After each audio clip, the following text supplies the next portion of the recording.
Okay friends, तो आगे चलते हैं। अब हमने क्या करना है एक्चुअली, अब हम करेंगे कि यूज़र की जो आईपी एड्रेस है उसको कैप्चर, ठीक है, उसको हमने कैप्चर करना है और उसकी बेस पे यूज़र को हमने रिस्ट्रिक्ट करना है। हमारे पास यहाँ पर टेबल है कार्ड के नाम से, ठीक है।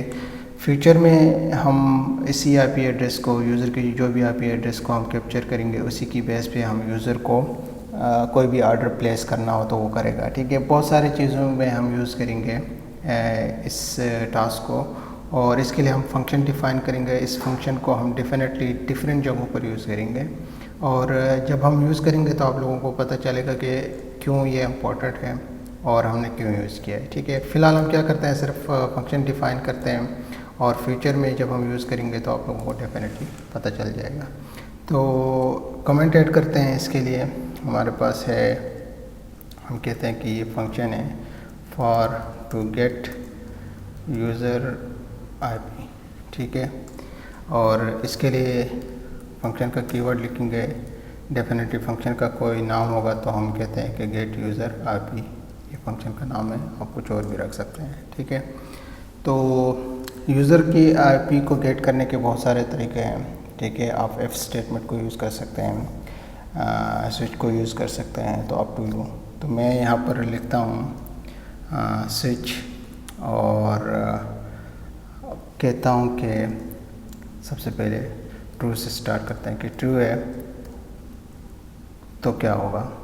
तो मैं कहता हूँ कि यहाँ पर हमारे पास बहुत सारे सिनेरियोज हो सकते हैं। आईपी एड्रेसेस डिफरेंट टाइप के हो सकते हैं। आईपी एड्रेस लास्ट रिक्वेस्टर की हो सकती है जब कोई प्रॉक्सी सर्वर यूज़ नहीं हो रहा है, और तो रियल आईपी को जो है लास्ट रिक्वेस्टर की उसको कैप्चर कर सकते हैं।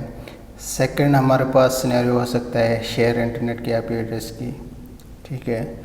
थर्ड हो सकता है प्रॉक्सी, कोई सर्वर है उसकी आईपी एड्रेस की। फिर रिमोट एड्रेस भी हो सकता है। तो सबके लिए हम यहाँ पर केस डिफ़ाइन करते हैं और कहते हैं कि अगर एम्प्टी हो, क्या चीज़ हमारे पास एम्प्टी हो, हमारे पास एक सुपर ग्लोबल वेरिएबल है जिसको कहते हैं, हमारे पास है $_सर्वर। अगर कहते हैं कि हमारे पास यहाँ पे सबसे पहले हम किसके लिए कर रहे हैं, लास्ट रिक्वेस्टर की जो रियल आईपी है उसके लिए। तो हम कहते हैं कि HTTP और X रियल आईपी, ठीक है। ये लास्ट रिक्वेस्टर की जो आईपी होती है रियल आईपी, उसके लिए हम ये यूज़ करते हैं। अगर इस सुपर ग्लोबल वेरिएबल में ये एम्प्टी है तो क्या करें, तो हम कहते हैं कि रिटर्न करें क्या चीज़, हमारे पास, मैं इसी को कॉपी कर लेता हूँ। अगर ये एम्प्टी है तो डेफिनेटली इसको ये वापस हमें रिटर्न करना होगा।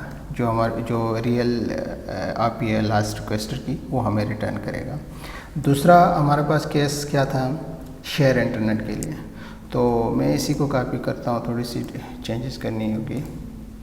तो हम यहाँ पर कहते हैं कि अगर इस वेरिएबल में, सुपर ग्लोबल वेरिएबल में, अगर HTTP क्लाइंट आईपी जो है वो नहीं है, यानी कि इसमें कुछ भी नहीं है, एम्प्टी है, तो हमें क्लाइंट आईपी जो है ये क्या करें, रिटर्न करें। और थर्ड केस हमारे पास क्या हो सकता है, प्रॉक्सी सर्वर का हो सकता है। तो प्रॉक्सी सर्वर के लिए क्या यूज़ होता है, HTTP और X, हम कहते हैं यहाँ पर फॉरवर्डेड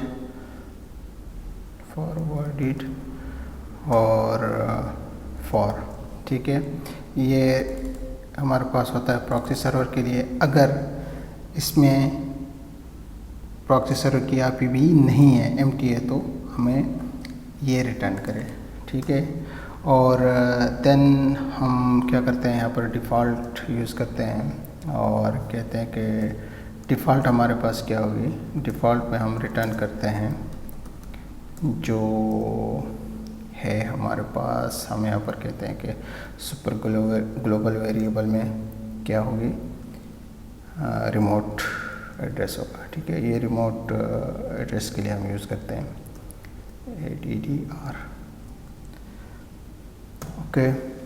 और मैं एक दफ़ा रिवाइज़ करता हूँ कहीं पे कोई मिस्टेक तो नहीं है। एक्चुअली जब हम इस फंक्शन को यूज़ करेंगे बहुत सारी जगहों पे, जैसा कि मैंने कहा यूज़ करेंगे फ्यूचर में, तो हमें पता चलेगा कि यहाँ पर कोई एरर है तो हम उस वक्त भी इसको करेक्ट कर सकते हैं। तो ये फंक्शन है और बहुत इम्पॉर्टेंट है, आगे चलकर हम उसको डेफिनेटली यूज़ करेंगे। तो आई थिंक आज के लिए इतना ही, मिलते हैं न्यू लेक्चर में।